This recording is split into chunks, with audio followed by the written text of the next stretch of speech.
You ain't low unless you got good air management.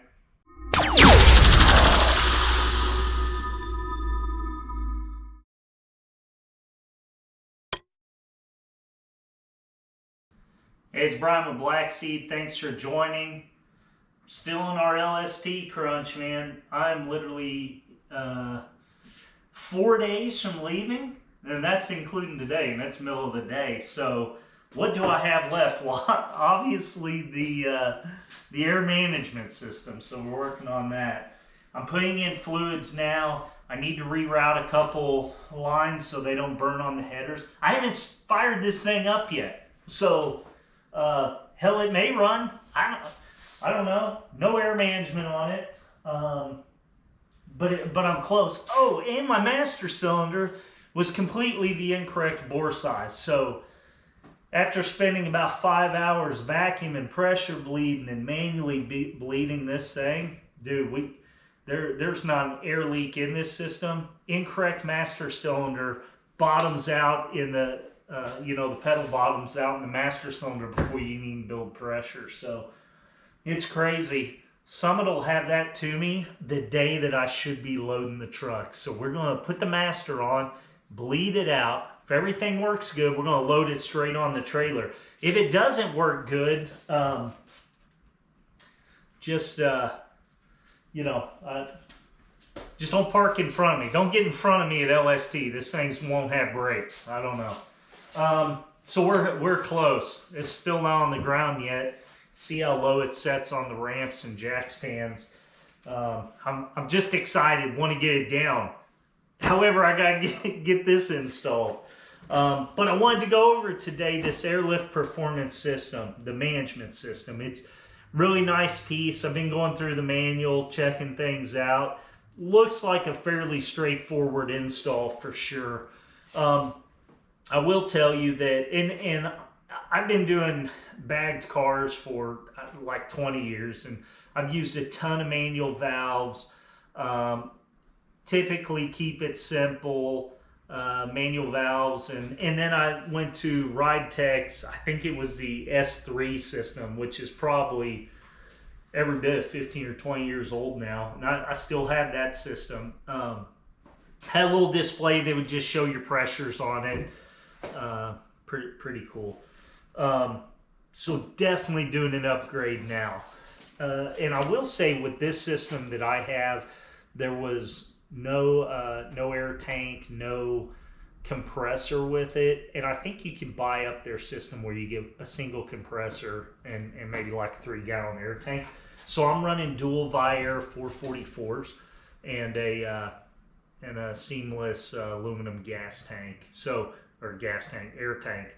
I did have to buy some more fittings, right? Because this system wouldn't have had that. So the main box, this is kind of the secondary box of what we're doing. We'll get into those in a second. But I will say that this is the 3H system. You can buy the 3P or the 3, I think it's called a 3PH, something like that. So the difference is that 3P system, it's pressure only. So kind of like the old school Ride Tech where there, were no sensors at each wheel. The 3P is just that. You can adjust your pressures and you can go. The 3H has those sensors, which is, I believe, in box 2 here. So we'll get a good look at those here in a minute. Going through those instructions, it looks like you want to sit down and read those 2 or 3 times just to make sure you're hitting it right. You may have to fab some kind of bracket on the lower control arm when you do that. But simplicity of it is this. You mount the sensor to the frame, and then it moves on your control arm as the variable point, right? So we'll get to those in 1 minute. So with the system came a, let's see, pretty nice little water trap. Little water trap and a clamp. See what I'm saying? I've already stuck these fittings in. I'm running 3/8 line. There's a little clamp to go onto your frame. That way you can just pin it up and run the air line right in line. But you also have a T-fitting here. So if you wanted to stick it in line, Of course, that's for safety, much like the air compressor in your shop or home. When, you know, when it hits 200 psi, it blows that safety to relieve the extra air. All right, so next thing, I got a roll of 3/8 airline, and I have another roll that I'm not sure how much is here. If it's 25 or 50 foot, you just, for your application, you'll just have to know how many you need. This system came with one. I want to show you the harness here. So here's what I'll say about the harness. I'm like most guys, and I'm running dual compressors. This harness is set up for a single compressor. The extra harness that ties into this, and when I say tie into it, I looked this over. It doesn't look like it's plug and play. It looks like you just have to, it looks like a relay wired in to another nicely done harness that you'll tie into your pressure switch, and then, you know, hot and ground basically. It's 125 bucks. So I'm probably going to skip that because I can wire my own relay for the secondary.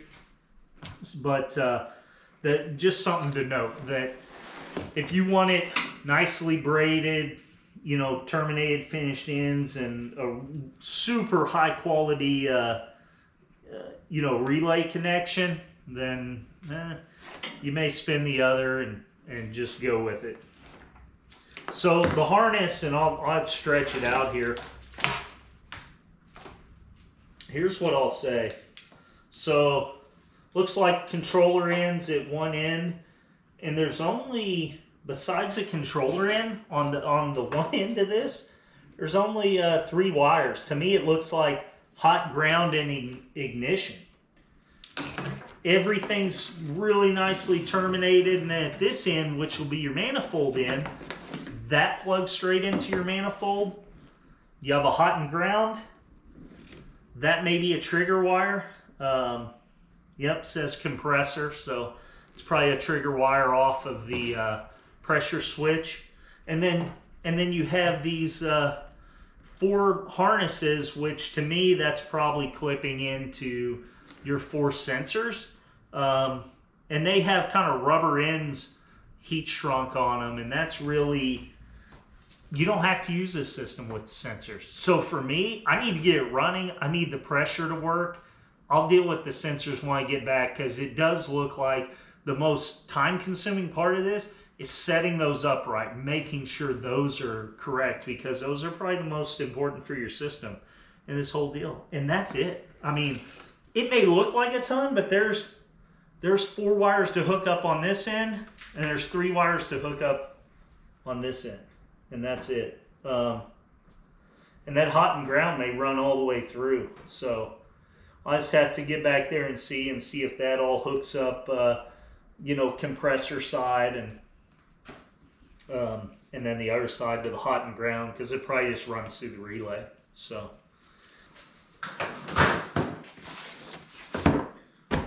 this was the other box. This should be, yeah, this is sensors. See, now what I'll do is I'll take all these out of the box, and I'll just throw them up on the bench, and then it'll make for like a 6-hour install.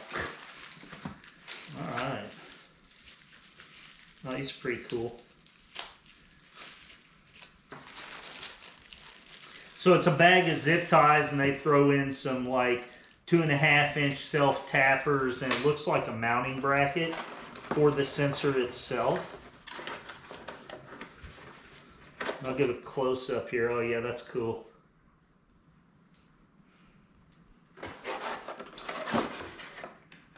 Oh yeah.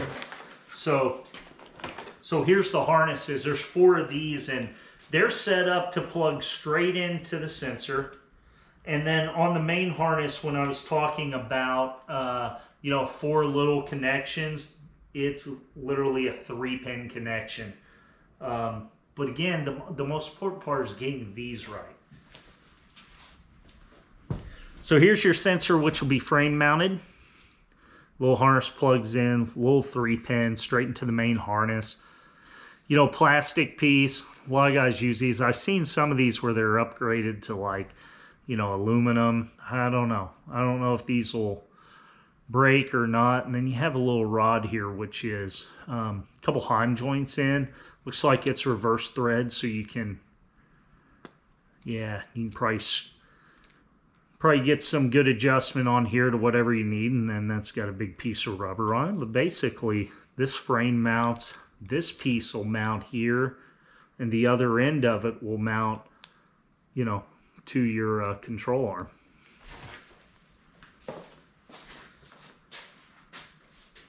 So it looks like, put this stuff back up.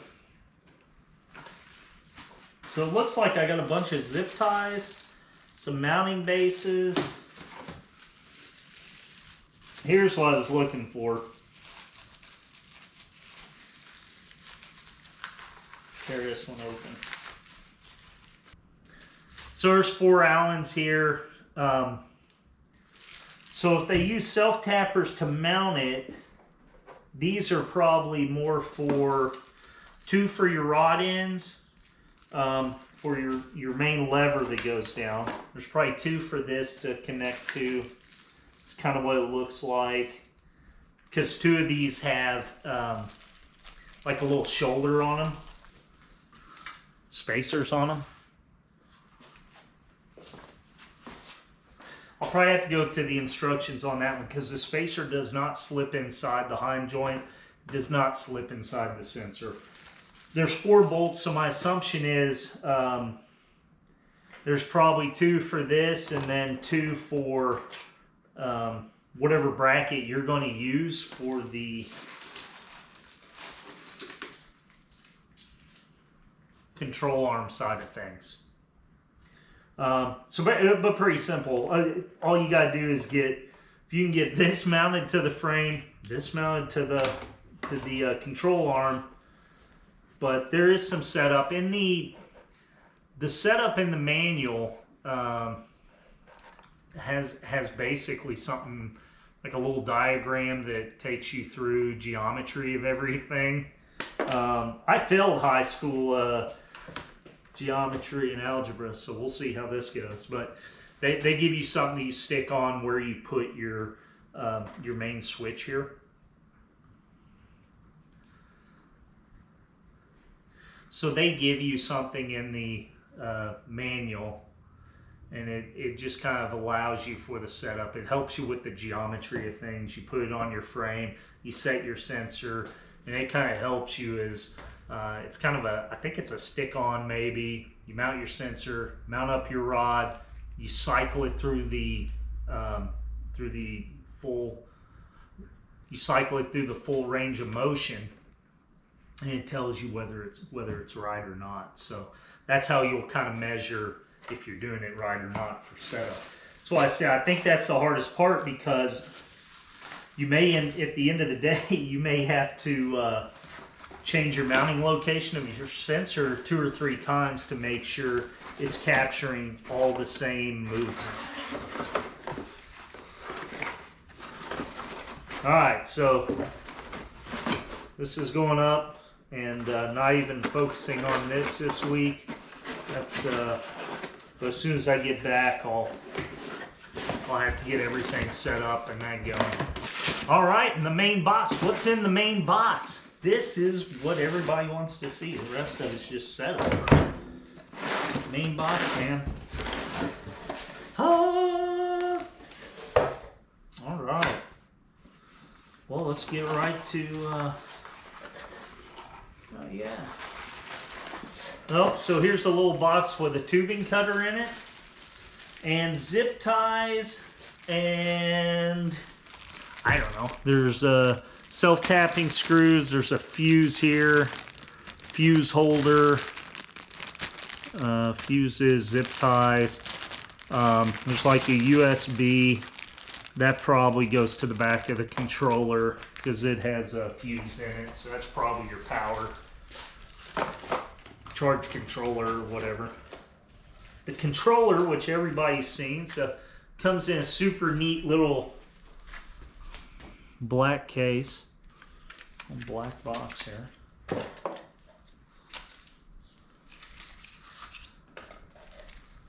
Oh, dude. Looks like they repurposed first gen iPods. That's pretty slick. So the cool thing about these is also, I think these control pads, I guess they pop out and you can turn it sideways. So if you're wanting to run it, you know, sideways, you have that availability, or forward. Dude, really heavy. Nice design. Aluminum case. Yeah, it looks like old BlackBerry style plug in here.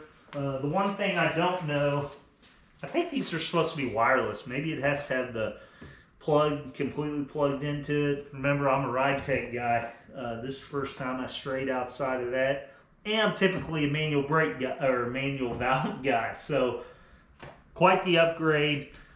I know you can use it on your phone. But this, is it wireless, or does it have to be plugged in, or is the plug just to charge it? I don't know yet.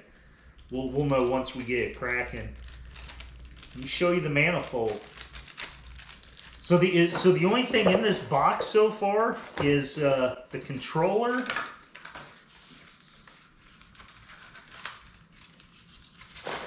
a few parts, hose cutter. Dude, that's it. That's just kind of a stand for that, and the manifold. Man, it's got some weight to it.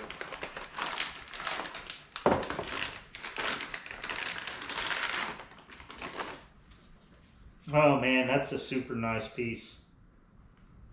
Wow, that's awesome. Now remember, when mounting these things, mount them flat or like that. They don't want you mounting them upside down or at angles like that. Prefer it, you know, and it shows you all that in the manual. Dude, it's super heavy, super nice piece. I know you've seen these. There have been some issues, they say, about these fittings leaking or getting corroded. Dude, that's super solid aluminum, you know, piece on it. Big piece of billet these are screwed into. I don't know if they're going to leak. Just looking at the fitting from the front side, I don't think I can take it out. It has some security bolts here, you know, so if you had to get in and work on it, there's access plates on the bottom, security screws, but you can probably get into there. I mean, mechanically, I bet if we took that apart and they were leaking, you could probably clean it up and fix them. I'm not going to go that far. This thing's brand new. I'm going to try to prevent all that, right? So what I'm going to do is I'm going to take this and I think I'm going to put it under the seat or on the back wall inside the cab, and just try to keep everything, you know, you got to keep it out of the climate for sure. Make sure you use your good water traps. Make sure you know, bleed off the excess stuff and moisture that's in your tank. Just take care of the system as a whole, and I think the manifold should be good. The manifold's good, right? You just want to limit your chances of leaking. That's really all that's in that box. Cool. Great packaging. A lot of cardboard. So here's where we are. So you've seen it, just running over it. Manifold, pretty simple harness. Dude, it looks like the controller. So a few things. This probably powers up the controller. Airline, and I got to wire in the second compressor myself. Are we going to make it? I don't know. I'm going either way. I'll have my slam dually with me. And we're going to work till the last minute. And when we make the call, whether this is go or no go, it'll literally, I'll have my trailer hooked up already. So it'll literally be us going, well, I'm dropping my trailer off where I keep it on the way to Dallas, and we'll worry about everything else later. So I hope to have it. Everything's a good sign as long as this engine just isn't, you know, total junk or something, or I shouldn't be. It's all brand new. But she's fought us a little bit of the way. 4-year build, and we're trying to bring it to LST 2021. If it doesn't make it, it'll still be out there this summer in Northwest Arkansas. All right, thanks you all for watching. when we get this thing on the ground, when we get this system rolling, we'll come back when we set up the sensors. We'll do something for that. But man, I gotta get back to work.